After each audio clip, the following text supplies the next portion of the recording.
All right, this is now applying those alphabet letter names to the staff. So here's your treble staff, which curls around the line that is G. And the order of sharps is F sharp, C sharp, G sharp, D sharp, A sharp, E sharp, B sharp. In the bass clef, you have F sharp, C sharp, G sharp, D sharp, A sharp, E sharp, B sharp. And they keep the little bit of going down from the D to the A in the bass clef. So if we just take these out and put sharps in their place, we would have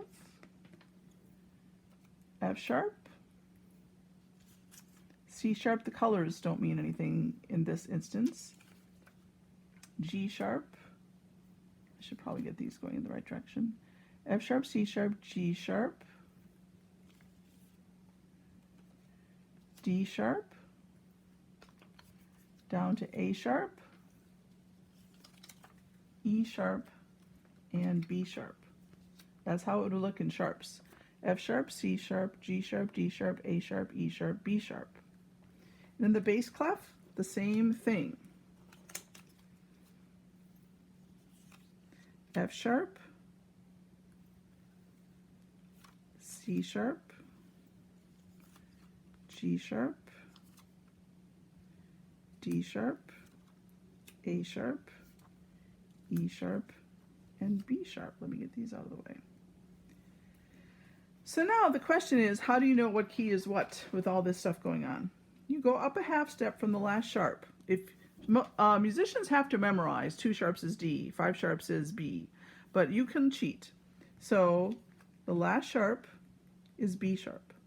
Up a half step from B sharp is C sharp. So this is the key signature of 7 sharps is for C sharp major. We take away a sharp. The last sharp is now E sharp. And up a half step from E sharp is F sharp. So 6 sharps is the key signature for F sharp major.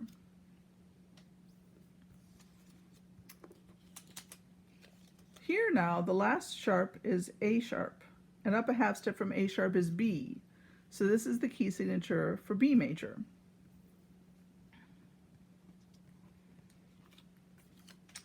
Now, the last sharp is D sharp, and up a half step from D sharp is E. This is the key signature of 4 sharps for E major. Now the last sharp is G sharp, and up a half step from G sharp is A. So 3 sharps is the key signature for A major.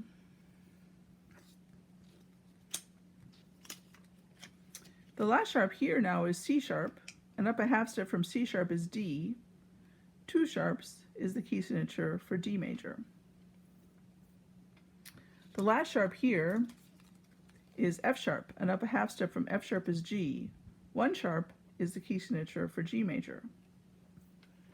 No sharps is the key signature for C major. You add F sharp and you have G major. Now, if you're wanting to think in terms of the relative minors already, G down 3 half steps is E. So this is the key signature for either G major or E minor. The second sharp is C sharp. That is the key signature for D major. The relative minor of D major, down 3 half steps, is B minor. So this is a key signature for D major or B minor. G sharp is your third sharp.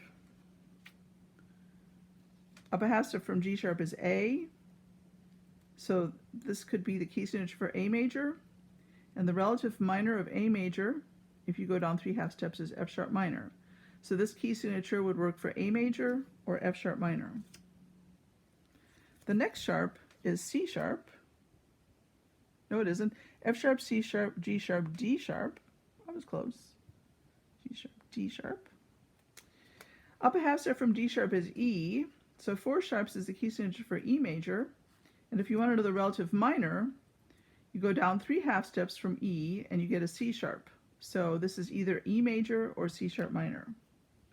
Here's where you can't go up to A. You have to go down to A because you would have to have a ledger line and that wouldn't be particularly pretty. A sharp is your last sharp. Up a half step from A sharp is B. So this is the key signature for B major, or its relative minor, down 3 half steps, is G sharp minor. F sharp, C sharp, G sharp, D sharp, A sharp, E sharp is your next sharp. And up a half step from E sharp is F sharp. So 6 sharps is the key signature for F sharp major, or its relative minor, down 3 half steps, D sharp minor. C, G, D, A, E, B is your last sharp. And up a half step from B sharp is C sharp. So this is the key signature for C sharp major, or its relative minor, A sharp minor. C major's relative minor is A minor. C sharp major's relative minor is A sharp minor. And C flat major's relative minor is A flat minor. That takes care of 3 of them right there. Now the order of flats is the order of sharps backwards. So we'll do another video for that, but it's going to be B flat, E flat, A flat, D flat, G flat, C flat, F flat. Amazing.